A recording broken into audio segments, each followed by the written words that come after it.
드리겠습니다. 안녕하세요. 네, 반갑습니다. 이렇게 연말을 맞이해서 참 많은 분들이 추운 날씨 속에서도 또 교회에 오셔서 말씀 들으러 자리에 함께 해주신 거에 대해서 참 감사한 마음이 있고, 오늘 와주신 분들 모두가 참 오늘 이 자리에서 들려진 하나님 말씀 통해서 하나님이 우리를 얼마나 사랑하시는지, 하나님 우리를 어떻게 찾고 계시는지를 발견하고 우리 모두 마음 가운데 하나님을 영접하는 그런 귀한 시간이 되기를 바라는 마음이 있습니다. 오늘 볼륨 좀 높여주세요. 볼륨 조금만 높여드릴까요? 네네, 알겠습니다. 네, 크게 말씀드리겠습니다. 오늘 복음반 말씀 주제는 이제 가치의 상실, 하나님의 진단이라고 하는 주제로 말씀을 준비했습니다. 이제 오늘날에 우리 살아가면서 많은 신조어들이 생기죠. 뭐 금수저, 운수저, 지금 약간 그림을 올려놨는데 무슨 남, 무슨 여, 어떤 인생, 뭐 이런 말들을 많이 만들어내고 그런 말들이 만들어졌다가 또 사라지기도 하는데, 이제 그런 것들을 보면서 참 재미있다라는 생각도 들고, 이런 말들 속에서 시대를 불문하고 우리 모든 사람들 마음속에 내가 삶을 좀 더 가치 있게, 의미 있게 살고 싶다라고 하는 그런 갈증이 우리 모든 마음 가운데 있다라는 것을 보게 됩니다. 그래서 우리 모든 사람들은 이런 가치와 의미를 추구하는 존재다라는 것을 우리는 경험적으로 알 수 있는 것 같아요. 그래서 뭐 너무나 자연스러운 거지만 각자 가지고 있는 이런 나의 느낌, 나의 생각, 나의 경험, 이런 것들을 기준으로 이런 인생은 살고 싶다, 이런 인생은 살고 싶지 않다, 이런 생각을 우리가 가지면서 살아가는 것 같습니다. 네, 어제 청년회에서도 가스펠 대회를 했는데 조금 말씀이 겹치죠. 그래서 오늘 비슷한 이제 오브젝트 레슨을 할 텐데, 네, 또 양해를 해주시고, 그래서 이제 제가 양말이 아니라 장갑을 가져왔어요. 장갑을 가져왔는데, 예, 이제 왜 장갑을 가져왔냐면 바로 우리 주위에 있는 많은 사물들이 이제 바로 설계되고 디자인된 것들이다라는 것을 보여드리려고 이제 오늘 이렇게 가져왔어요. 무슨 말인가 하면은, 이 장갑은 그러니까 만들어졌을 때 그냥 임의로 그냥 마음대로 만들어진 게 아니겠죠. 보시는 것처럼 사람 손 모양에 쏙 들어가게 모양을 잘 만들어서 여기에 손가락을 딱 집어넣어서 손가락이 안에 딱 이렇게 꼭 들어갈 때, 그래서 따뜻하게 이 손가락을 잘 보온해 줄 때 이 장갑은 온전한 의미에서 이 장갑이 원래 설계된 대로, 디자인된 대로 잘 사용된다라고 우리는 말을 할 것입니다. 이 마이크도 마찬가지죠. 제 목소리가 작은데 제 목소리가 이 마이크에 전달이 돼서 스피커로 큰 목소리로 여러분들 귀에 쏙쏙 들어가게 되면 이 마이크는, 그리고 이 스피커는 원래 디자이너가, 설계자가 이 만든 목적에 따라서 잘 기능하고 있다라고 우리는 말하곤 합니다. 우리가 지금 있는 이 건물의 공간도 마찬가지고 우리가 사용하는 뭐 핸드폰, 노트북 다 마찬가지입니다. 근데 너무나 이상한 거는, 우리 이렇게 잘 만들어진 아주 정교한 목적을 가지고 만들어진 이런 많은 산물들을 그냥 어쩌다가 그냥 만들어졌다라고 말씀을 드리면 에이 그런 게 어딨어 라고 콧방귀를 치죠. 근데 우리가 보고 있는 그 어떤 산물보다 이 공간에서 우리 사람만큼 복잡하고 섬세하고 아름답고 또 정말 아직까지도 신비로 가득 쌓여있는 그런 존재가 이 우주에 없습니다. 근데 우리 사람들은 우리 이 공간에 있는 그 어떤 사물도 그냥 만들어진 건 없다고 생각하는데, 우리 인간은, 우리 사람이라고 하는 영혼과 우리 인체라고 하는 존재는 그냥 어쩌다가 진화로 탁 만들어졌다라고 하는 것을 진화로는 가르치고 그렇게 믿고 살아가고 있어요. 근데 성경은 그렇게 말씀하고 있지 않습니다. 이 성경을 우리가 들어야 되는 대전제가 뭐냐면은, 저와 여러분들은 하나님의 형상을 따라 만들어진 아주 고귀한 존재들이고, 저와 여러분은 그냥 존재하는, 어쩌다가 엄마 아빠로 그냥 툭 태어나서 목적 없이 살아가는, 의미 없이 살아가는 존재들이 아니라 우리를 지으신, 우리를 디자인하시고 설계하신 그 하나님의 목적에 따라 살아갈 때 온전한 의미에서 가장 가치 있게 우리가 삶을 살 수 있는 그런 고귀한 존재라고 성경은 말씀해주고 있습니다. 그래서 이제 오늘 이제 살펴보게 될 말씀 본문도 이제 죄에 대해서 오늘 말씀을 드릴 터인데, 이제 성경에서 말하는 죄가 뭔가, 이 성경에서 말하는 죄가 뭔가라는 오늘 말씀을 드리고자 합니다. 오늘 본문이 로마서 3장 9절부터 24절 말씀인데요. 성경을 갖고 계신 분들은 한번 펴서 같이 봐주시면 감사를 드립니다. 이제 제가 지난 시간에 이제 복음반 시간에 말씀을 드린 죄라고 하는 것이 무언가라는 것을 또 잠깐 말씀을 드렸는데, 방금 말씀드렸던 우리를 지은 분께서 우리 삶 가운데 어떤 목적을 두셨다라고 말씀을 하세요. 이 장갑은 손을 끼워 넣는 게 목적인 거죠.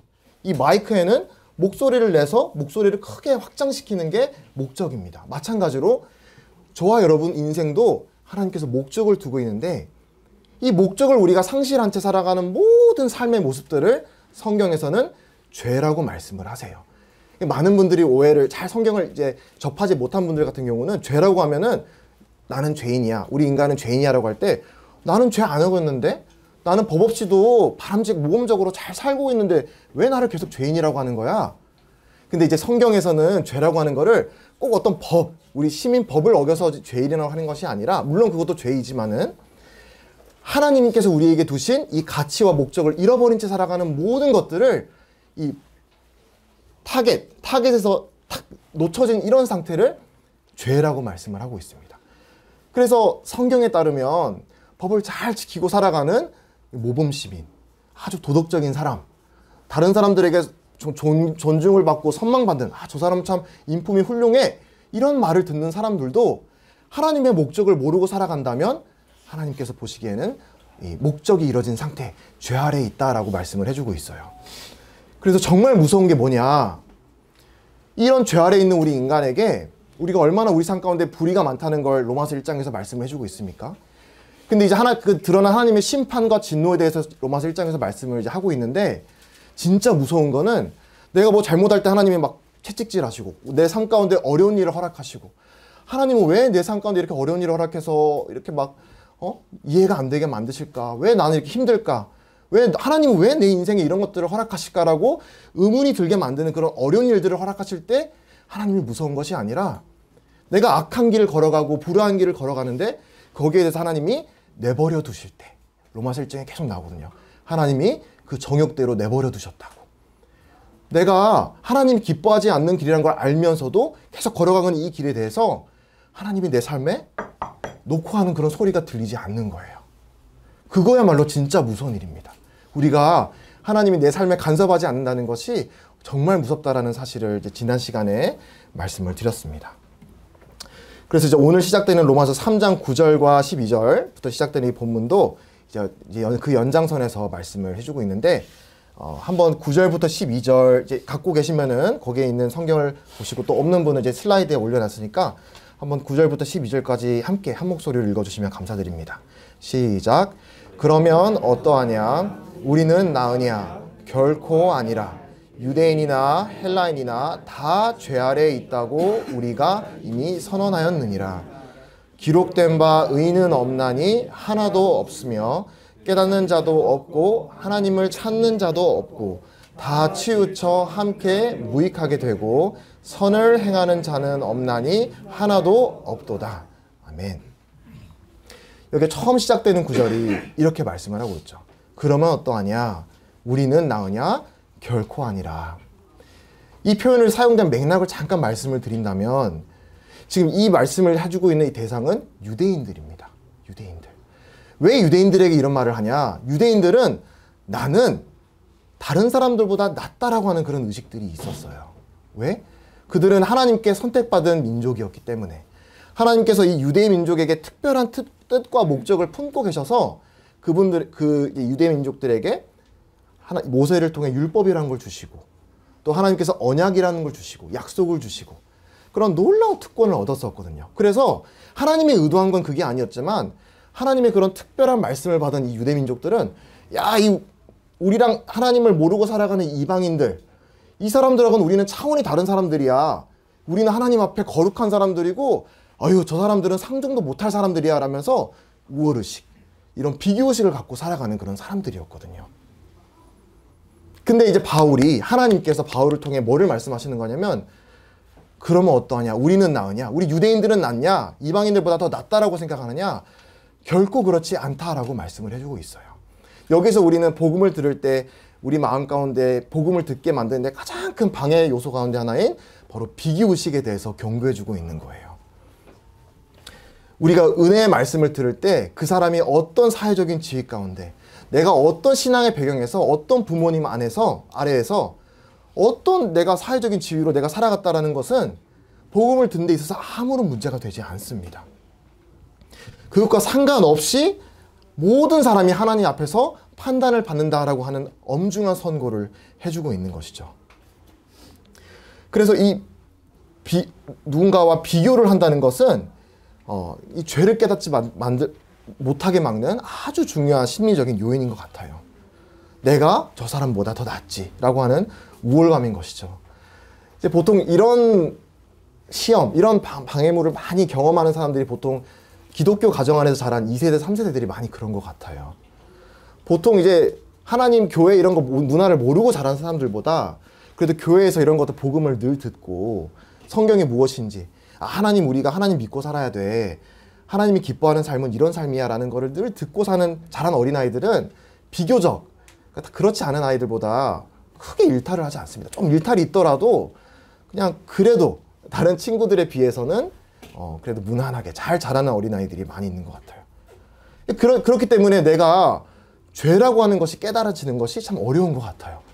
나는 큰 문제 없이 자랐는데, 구원받았다라고 해도 이전과 지금의 삶이 크게 바뀌지 않은 것 같은데, 나는 부모님 말씀 그래도 그렇게 문제 안 일으키고 잘 자랐는데 라고 하는 그런 마음이 좀 있는 것 같습니다. 그리고 때로는 그래서 나보다 더 교회도 잘 안 나오고 더 형편없이 산 그런 친구들이 나 하나님 은혜 깨닫고 구원받았다라고 먼저 구원받고 형제자매하고 떡대고 이제 잔대고 하는 것들을 볼 때 마음이 시험이 되는 경우가 종종 있는 것 같아요. 왜? 내가 더 잘 살았는데, 나 쟤 아는데 쟤는 저렇게 형제자매 뭐 크리스천이라고 말할 만한 자격이 없는 사람인데, 내가 차라리 더 교인답게 살았는데 왜 쟤는 구원받았다라고 말을 하고 나는 그렇지 못한 거지? 라고 하는 그와 같은 시험이 이제 특히 이제 젊은 2세대, 3세대 이제 기독교 가정에 자란 학생들에게 많이 있는 것 같습니다. 근데 성경은 뭐라고 말씀하시느냐? 유대인이나 헬라인이나 다 죄 아래에 있다 라고 우리는 이미 선언하였다라고 말씀을 하십니다. 여기에 선언이란 말씀에 주목해 주시기 바랍니다. 성경은 저와 여러분이 여러분 죄가 있다라는 걸 제발 깨달아 주세요라고 구걸하지 않아요. 성경에서 말씀하시기를 죄의 삭슨, 죄의 결과는 사망이다라고 말씀을 하십니다. 나 죄 없어, 나랑 죄랑 상관없어라고 아무리 우리가 주장하고 떠들어 봐야 이 죄의 결과인 죽음 앞에 자유로운 사람이 아무도 없잖아요. 이미 나는 죄 아래에 있다라는 것이 내가 죽는다는 것으로 이미 자명하게 드러나고 있는 것입니다. 그래서 성경은 우리 모든 사람이 다 죄 아래에 있다라고 선언하고 있습니다. 그래서 의인은 없나니 하나도 없으며 선을 행하는 자는 없나니 하나도 없도다라고 말씀하십니다. 그래서 하나님의 생명으로 거듭나는 일이 있어서 우리 어떤 종교적인 배경, 좋은 인품, 내가 사회적으로 얼마나 기여했느냐 이런 것들은 중요하지 않습니다. 하나님이 보실 때는 정말 레이저 광선과 같은 하나님의 말씀 앞에서 내 마음이 이 거룩하신 하나님 앞에서 부적격한 사람이라는 것을 발견하고 정직하게 시인하는 것이 바로 이 구원의 시작점이다라는 것을 교훈을 받게 되는 것입니다. 이어지는 13절과 18절까지의 내용은 이제 우리가 모든 사람들이 다 죄 아래에 있다라는 것을 하나님이 선언하셨는데, 그것을 조금 더 이 불같은 하나님의 눈으로, 우리 마음을 감찰하시는 하나님께서 이 현미경과 같은 눈으로 여러분들의 마음을, 저와 여러분의 마음을 살펴보실 때 발견하게 되는 우리의 모습을 기술해주고 있습니다. 저는 이제 이걸 소제목을 하나님의 정밀진단이라고 저는 이제 붙여볼 수 있겠다고 생각을 하는데요.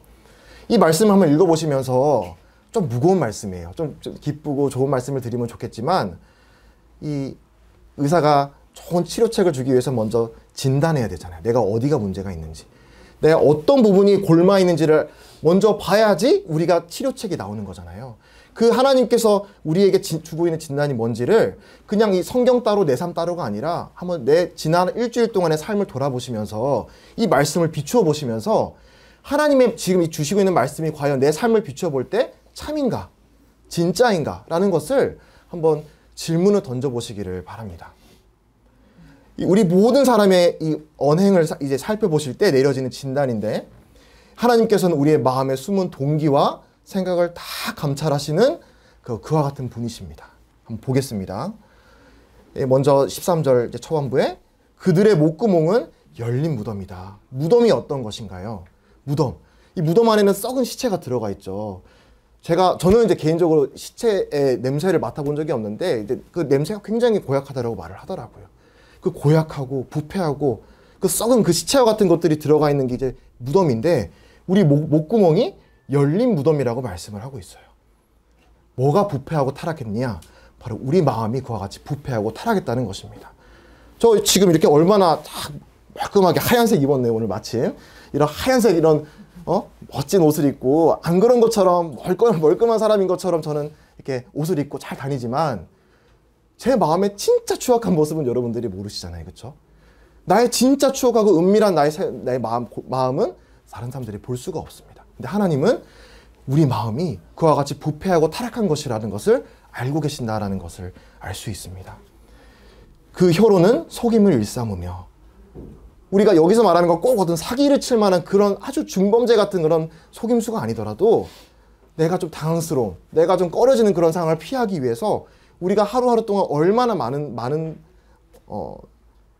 많이 우리 스스로 이런 위기를 모면하고 그 순간의 처세를 위해서 거짓말을 치고 그 다른 상대방의 그런 마음을 좀 상처를 안 주기 위해서 없는 말을 지어내고 있는 말도 없는 것처럼 이렇게 숨기고 그런 말들을 우리가 이렇게 하지 않습니까? 하나님께서 그걸 아신다는 것이죠. 그 혀로는 속임을 일삼으며 그 입술에는 독사의 독이 있고 독사의 독. 이 독사의 독이 이제 아주 조그만한 양으로도 어떤 그 물린 그 동물이나 사람에게 아주 치명적인 그런 치명상을 입힐 수 있는 게 바로 독이잖아요. 우리 입에서 나오는 게 바로 그 독사의 독과 같다라고 하는 것입니다. 우리가 그것을 의도했든 의도하지 않았든 내가 무심결에 내뱉은 그 한마디 때문에 상처받는 사람들이 생기잖아요. 아니면 내가 악의를 가지고 하는 말도 있을 수 있겠죠. 그 한마디 때문에 관계가 깨지고 어떤 사람들의 마음이 무너지고 다른 사람들에게 상처를 주고 일들을 악화시키게 만드는 바로 우리의 입술 안에 바로 이 독사의 독이 들어있다라고 말씀을 하는 것입니다. 그 입에는 저주와 악독이 가득하고 나 자신의 실수에 대해서는 우리가 한없이 간대한데 다른 사람들이 뭐 하나 잘못하면 그냥 그 사람을 아주 저주하고 비방하는 데는 아주 빠릅니다. 너무나 쉽게 비방하고 뒤에서 수군대고 누구는 어땠더래 누구는 어땠더래 그 발은 피 흘리는데 빠른지라 내 실리를 위해서라면 어떤 수를 써서라도 나의 그런 이해관계를 지키려고 만드는 내 가족을 내 재산을 지키기 위해서라면 다른 사람에게 손해를 끼치는 일을 서슴지 않는 그와 같은 마음이 우리에게 있다라고 하는 것입니다. 파멸과 고생이 그 길에 있어 평강의 길을 알지 못하였고 인생의 고난과 상실과 실패가 가득하다는 것은 아마 저보다 더 연륜이 많은 분들이 아마 더 잘 아실 거라 생각을 해요. 그들의 눈앞에 하나님을 두려움이 없느니라. 이 모든 하나님이 우리 마음을 살펴보실 때 있는 이런 죄의 가장 근간에 있는 우리 마음의 동기라고도 우리는 볼 수 있는데 왜 우리가 이렇게 살아가느냐. 내가 어떻게 살더라도 내가 한번 딱 눈 감고 나면은 내가 한 잘못에 대해서는 책임을 물을 사람이 없다라고 믿기 때문에 하나님이 있다라고 내가 성경에서 듣지만 그래도 내가 뭔가 꺼림칙한 그런 행동을 할 때 하나님이 넘어가시겠지. 하나님의 징계 같은 건 없겠지. 하나님 심판은 나에게 해당되는 일은 아니겠지라고 덮어놓고 행동하는 그런 우리의 모습. 그걸 성경에서 뭐라 말씀하시냐면 하나님을 두려움이 없다라고 말씀을 하는 거예요. 아까 초반에 우리를 디자인하시고 설계하신 분이 있다라고 말씀드렸는데 그거를 인정하지 않는 거예요. 내가 내 삶의 주인, 나 스스로 존재하는 자라고 우리는 믿고 살아가는 것입니다. 근데 하나님께서는 나 이런 은밀한 생활을 모르실 거다라고 하는 이런 착각에 대해서 한 선지자가 이렇게 말하였습니다. 이사야서 29장 15절부터 16절인데 제가 한번 읽어보도록 하겠습니다. 자기의 계획을 여호와께 깊이 숨기려 하는 자들은 화 있을진저 그들의 일을 두려운 데에서 행하며 이르기를 누가 우리를 보랴 누가 우리를 알랴 하니 너희의 패역함이 심하도다. 토기장이를 어찌 진흙같이 여기겠느냐 지음을 받은 물건이 어찌 자기를 지은 이에게 대하여 이르기를 그가 나를 짓지 아니하였다 하겠으며 빚음을 받은 물건이 자기를 빚은 이에게 대하여 이르기를 그가 총명이 없다 하겠느냐. 조금 이제 우리말 어려운 말로 이제 표현이 되어 있는데, 이 말을 다시 좀 바꾸어서 말씀을 드린다면, 그 누구도 나의 이런 은밀한 나의 생활을 판단할, 심판할 사람이 없다라고 한다고 하는 것은, 하나님은 나의 마음가짐을 몰라라고 말하는 것은 마치 토기가 자기를 만든 토기장이에 대해서 당신이 나에 대해서 뭘 한다고 라고 말하는 것과 같다라고 말하는 것입니다. 이게 얼마나 말이 안 되는 어리석은 생각이냐. 저에게 4살 난 아들이 있는데, 저는 제 자녀를 만들지 않았습니다. 자녀는 제가 만든 생산물이 아니에요. 그럼에도 불구하고 저는 막 이 녀석이 막 잔꾀를 피우고 이렇게 막 이렇게 이렇게 꾀를 부리면 알아요. 왜? 부모니까. 하물며 하나님께서는 우리를 지으신 토기장이라고 말씀을 하세요. 그리고 우리는 그분의 토기라고 말씀을 하십니다. 근데 우리는 그 토기장인 하나님을 향하여서 당신이 나에 대해서 뭘 한다고? 라고 생각한다라고 말씀하고 있습니다. 오늘 본문인 로마서 2장에서도 이 부분에 대해서 비슷한 얘기를 하고 있습니다. 2장 14절부터 16절 말씀을 이렇게 하고 있는데, 한번 다 같이 읽어주시면 감사드립니다. 2장 14절부터 16절인데요. 함께 읽어주시면 감사드려요. 시작.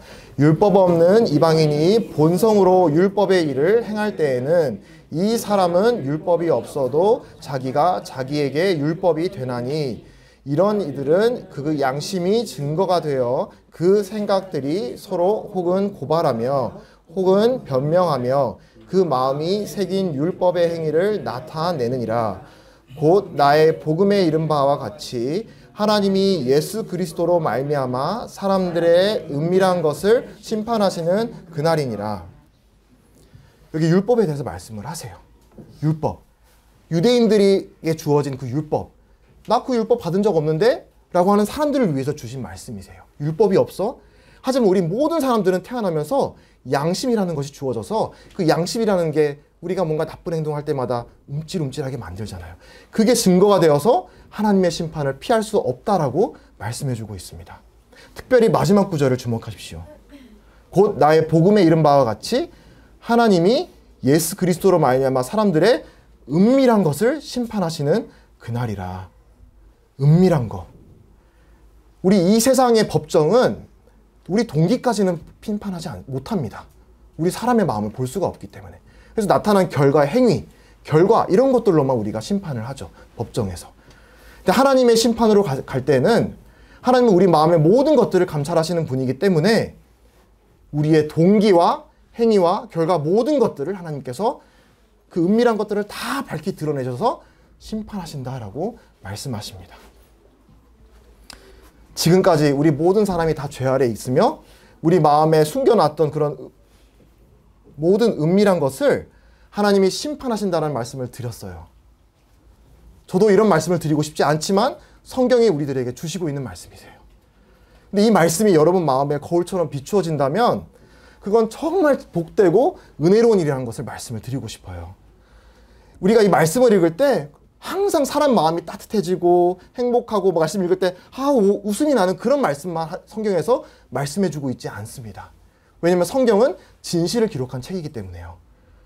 그래서 성령님께서 우리 마음 가운데 일하시는 역사 가운데 하나가 뭐냐면, 물론 이런 기쁨과 평안과 행복 이런 것도 있지만 우리가 하나님을 만나기에 앞서서 먼저 우리 성령님께서 우리 마음 가운데 하시는 역사 가운데 하나가 뭐냐면, 우리의 마음 가운데 죄에 대해서 마음을 가책하시는 것, 죄를 깨닫게 하시는 것, 이게 하나님이 하시는 일이라고 말씀을 드려요. 그래서 이런 말씀들이 비추어질 때 저와 여러분의 은밀한 것들이 다 하나님 앞에 환히 들추어지고 밝혀질 것이다 라는 말씀을 들을 때 마음에 불쾌하고 짜증나고 싫고, 그런데 사실이라고 믿어지고 인정이 되고 한다면 여러분, 성령님께서 여러분 가운데 역사하시기 시작한 것이라고 저는 말씀드릴 수 있어요. 왜?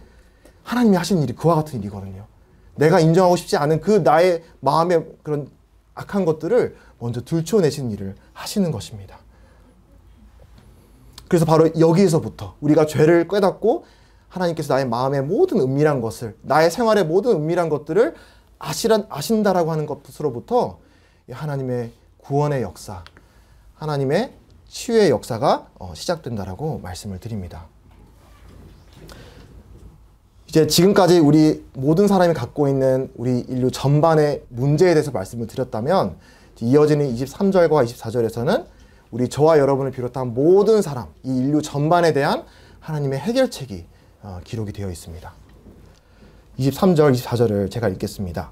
모든 사람이 죄를 범하였음에 하나님의 영광에 이르지 못하더니 그리스도 예수 안에 있는 속량으로 말미암아 하나님의 은혜로 값없이 의롭다 하심을 얻은 자 되었느니라. 여기 23절에 모든 사람이 죄를 범하였음에 하나님의 영광에 이르지 못했다라는 진단이 여기 다시 한번 나왔죠. 근데 여러분 이걸 바꾸어 생각해 보세요. 지금 이 말씀을 계속 주시고 있는 이유가 너네는 가치 없는 사람들이야. 너는 하나님 눈 볼 때 죄지었지. 어휴, 너는 저주의 대상이야 라고 말씀하는 게 아니라 지금 보세요. 모든 사람이 죄를 범하여서 하나님의 영광에 이르지 못하였다라고 말씀을 하고 있어요. 바꾸어서 생각해 보면 이면에 있는 의미는 원래 우리 인간의 본연의 목적이 뭐다? 하나님의 영광에 이르는 것이 하나님 우리 원래 인생을 지은 목적이라고 지금 말씀을 해주고 있는 거예요. 우리를 가치 없게 보시는 게 아니라 우리가 너무 가치 있는 존재로 만들어졌는데 이 가치에서 떨어져 버렸다라고 우리에게 말씀해주고 있는 거예요. 그래서 이제 세상의 기원을 기록한 창세기에서는 우리 사람의 목적에 대해서 이렇게 기록을 하고 있어요. 하나님이 우리를 어떻게 기록했느냐, 어떻게 창조하셨느냐, 하나님의 형상대로 우리를 창조하셨다고 말씀을 하세요. 이 하나님의 형상이란 거는 우리 인간은 하나님의 그릇, 하나님의 영광을 담는 그릇으로 하나님이 누구인지를 나타내도록 우리 인간을 지으셨다라고 말씀을 하고 있어요. 그리고 28절부터 나오는 쭉 우리 인간에게 주신 첫 계명이거든요. 하나님이 우리를 지으신 창조주, 뭐 이렇게 토기장이라고 말씀하면 어떤 사람들은 하나님을 폭군, 막 아주 나쁜, 막 우리를 막 못 살게 구는, 막 자기 입맛대로 굴려먹는 그런 나쁜 상사처럼 묘사를 하는데, 우리 인간에게 처음 주신 사명이 무엇이었냐면 생육하고 번성하여 땅에 충만하라, 정복하라, 다스리라. 즉 뭐로 만들고 있나요? 이 우주와 세상을 통치하는 왕으로 만들려고 하나님이 원래 기획하셨다는 거예요.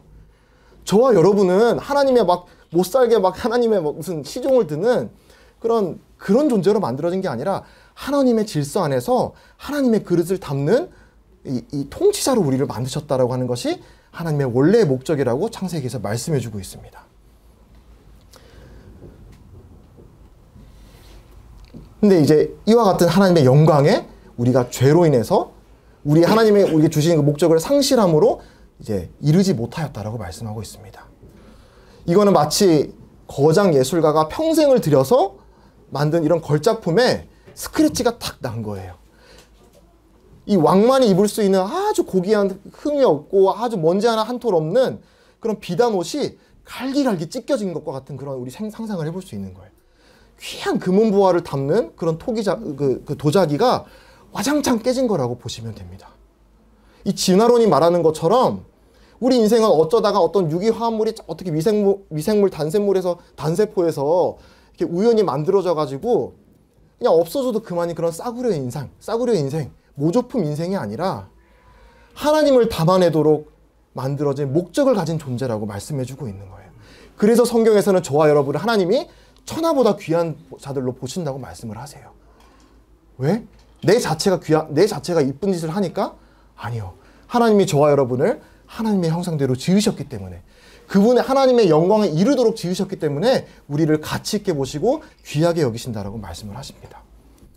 근데 이와 같이 깨어지고 망가진 우리 인생을 회복하시기 위해서 하나님이 취하신 이런 궁극적인 해결책이 바로 24절에 나오는데, 이제 24절에서 아주 요약해서 잘 말씀을 해주고 있어요. 하나님이 우리를 어떻게 구원하셨느냐, 하나님이 우리를 어떻게 회복하시느냐.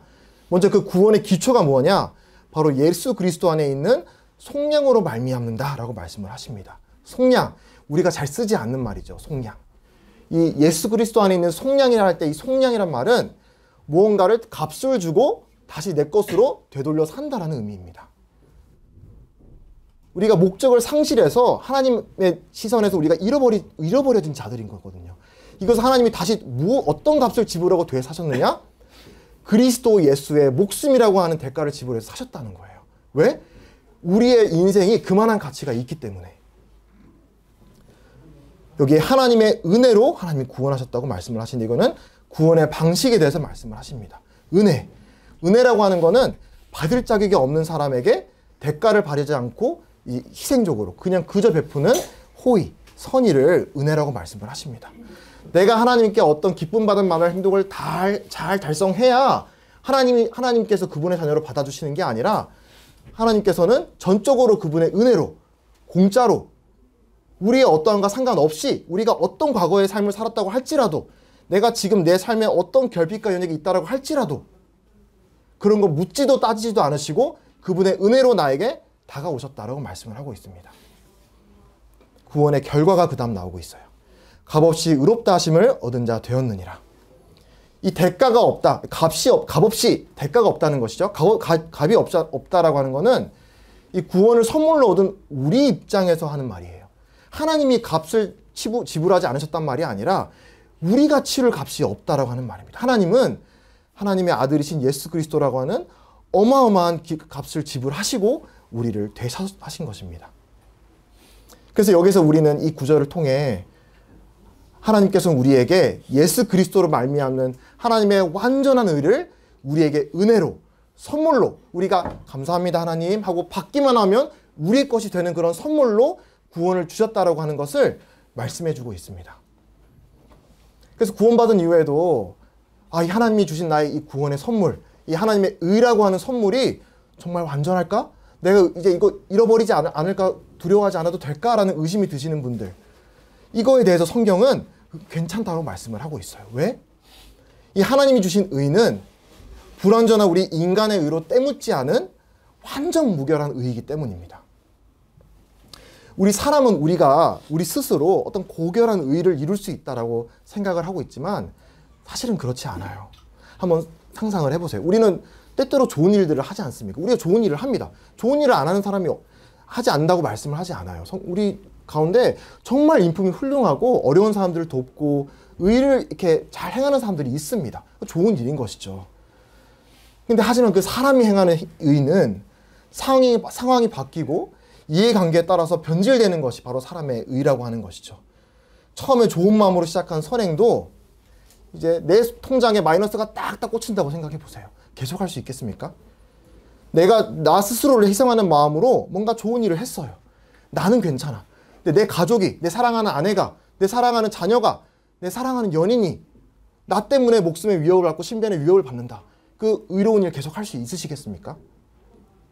내가 하는 이 좋은 일들을 내가 죽는 날까지 아무도 알아봐 주지도 않고 감사하지도 않아요. 그래도 계속 할 수 있으시겠습니까? 이처럼 우리 인간의 의는 변덕스럽고 이기적인 의입니다. 그러니까 어느 성경 기자가 이 인간의 의를 가리켜서 이렇게 기록을 했습니다. 한번 같이 읽어주시면 감사드립니다. 이사야 64편의 6절인데요. 이사야가 이렇게 말씀했는데 한번 같이 읽겠습니다. 시작.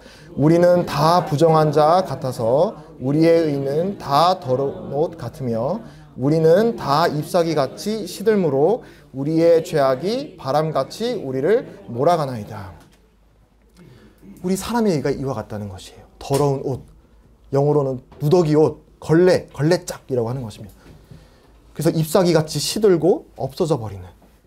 하지만 예수 그리스도를 통해 나타내신 하나님의 의는 우리 인간과 달리 상황에 따라서 어떤 금전에 따라서 이해관계에 따라서 심지어 자기의 목숨이 잃어지는 그런 위협에 따라서 변했던 그와 같은 의가 아니었습니다. 가난하고 낮은 신분으로 이 땅에 오셔서 섬김을 받기보다 오히려 많은 사람들을 섬기고 자신을 대성물로 내어주시는 삶을 사신 분이 예수님이셨어요. 그래서 예수님은 별명 중에 하나가 죄인의 친구였습니다. 왜?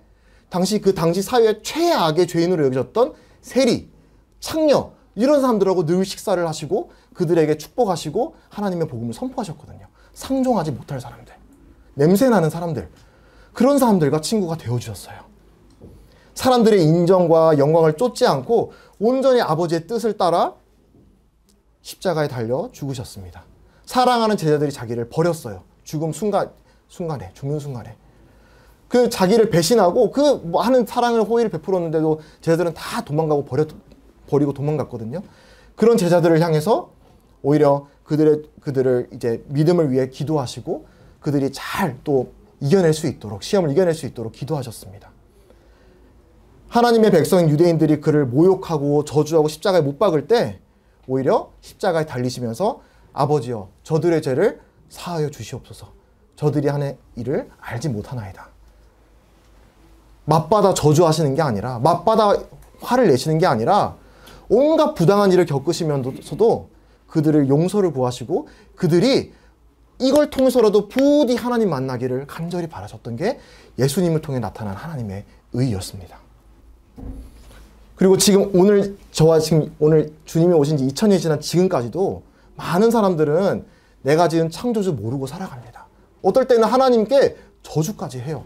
내 삶이 이렇게 볼 때 하나님을 반역하는 삶을 늘 살아가요. 신이 없는 것처럼, 창조주가 없는 것처럼, 나를 구원한 그런 하나님의 사랑 따위 필요 없는 것처럼 살아가요. 근데 그것과 상관없이 하나님은 2000년 전에 예수 그리스도를 통해 저와 여러분의 죄를 대신하기 위해서 십자가에서 그분의 사랑을 나타내셨습니다. 내가 그분을 미워하고 내가 그분을 믿지 않고 내가 그분을 배척하는 것이 하나님이 이미 우리에게 보여주신 그 사랑을 취소할 수 없는 거예요. 이게 하나님께서 우리에게 나타내신 온전한 의예요.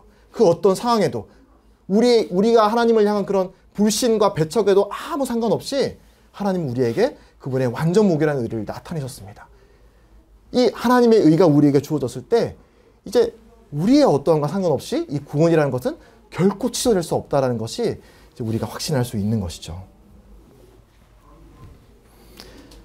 그래서 우리는 이제 우리 영혼의 아버지 되시는 하나님을 알아보지도 않고 숨쉬듯이 반역의 길을 걸어가지만 그분에게 용서를 구하고 돌아오면 하나님께서는 기쁜 마음으로 우리를 친자녀로 맞아주시기를 원하신다라는 것이 복음의 놀라운 메시지입니다. 너희 죄인이야. 그러니까 쓸모없어. 여기서 끝나는 메시지가 아니라 그래서 내가 너를 찾아왔고 내가 너를 원래의 가치대로 원래의 목적대로 나의 영광을 담을 수 있는 고귀한 그릇으로 회복시켜주러 왔어라고 하는 것이 이 복음의 메시지라고 하는 것을 오늘 말씀드리고 싶었습니다.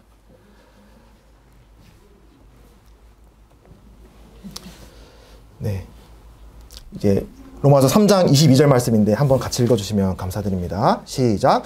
곧 예수 그리스도를 믿음으로 말미암아 모든 믿는 자에게 미치는 하나님의 의니 차별이 없느니라. 모든 믿는 사람, 차별이 없는 하나님의 의. 이게 하나님께서 우리에게 주신 구원이라고 하는 선물입니다. 내 의, 나의 능력, 내가 지금 자부어가 살아왔던 그런 것들 있으시겠죠. 여기 오신 분들이 내가 믿고 의지하고 살아왔던 것들이 다 있을 거예요.